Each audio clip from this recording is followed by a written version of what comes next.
पाप का गुरु कौन है? वैश्या और साधु की कहानी। एक समय की बात है, एक पंडित जी कई वर्षों तक काशी में शास्त्रों का अध्ययन करने के बाद गांव लौटे। पूरे गांव में शोहरत हुई कि काशी से शिक्षित होकर आए हैं और धर्म से जुड़े किसी भी पहेली को सुलझा सकते हैं। शोहरत सुनकर एक किसान उनके पास आया और उनसे पूछ लिया, पंडित जी आप हमें ये बताइए कि पाप का गुरु कौन है? प्रश्न सुनकर पंडित जी चकरा गए।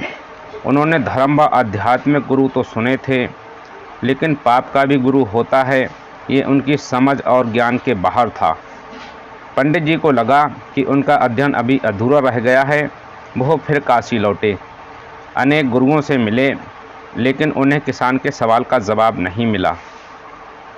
अचानक एक दिन उनकी मुलाकात एक गणिका वैश्या से हो गई। उसने पंडित जी से परेशानी का कारण पूछा तो उन्होंने अपनी समस्या बता दी।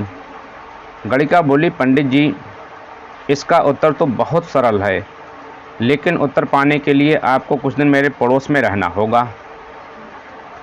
पंडित जी इस ज्ञान के लिए तो भटक ही रहे थे, बहुत तुरंत तैयार हो गए। गणिका ने अपने पास ही उनके रहने की अलग से व्यवस्था कर दी।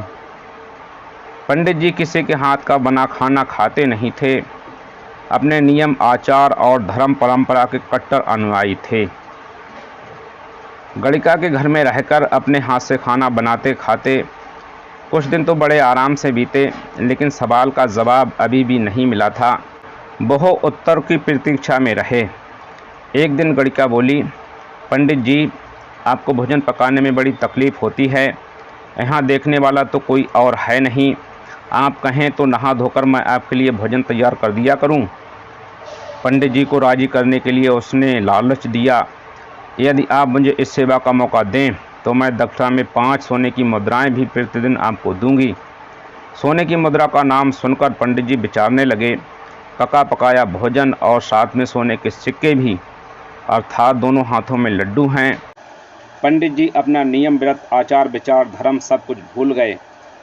उन्होंने कहा, तुम्हारी जैसी इच्छा, बस विशेष ध्यान रखना कि मेरे कमरे में आते जाते तुम्हें कोई नहीं देखे।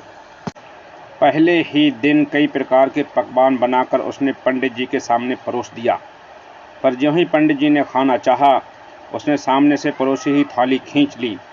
इस पर पंडित जी क्रुद्ध हो गए और बोले, ये क्या मजाक है? गणिका ने कहा, ये मजाक नहीं है पंडित जी, ये तो आपके प्रश्न का उत्तर है। यहाँ आने से पहले आप भोजन तो दूर किसी के हाथ का पानी भी नहीं पीते थे, मगर सोने की मुद्राओं के लोभ में आपने मेरे हाथ का बना खाना भी स्वीकार कर लिया। ये लोभ ही पाप का गुरु है। दोस्तों, हमें और आपको लोभ से बचना चाहिए, क्योंकि लोभ ही पाप के दलदल में फंसाता है। धन्यवाद।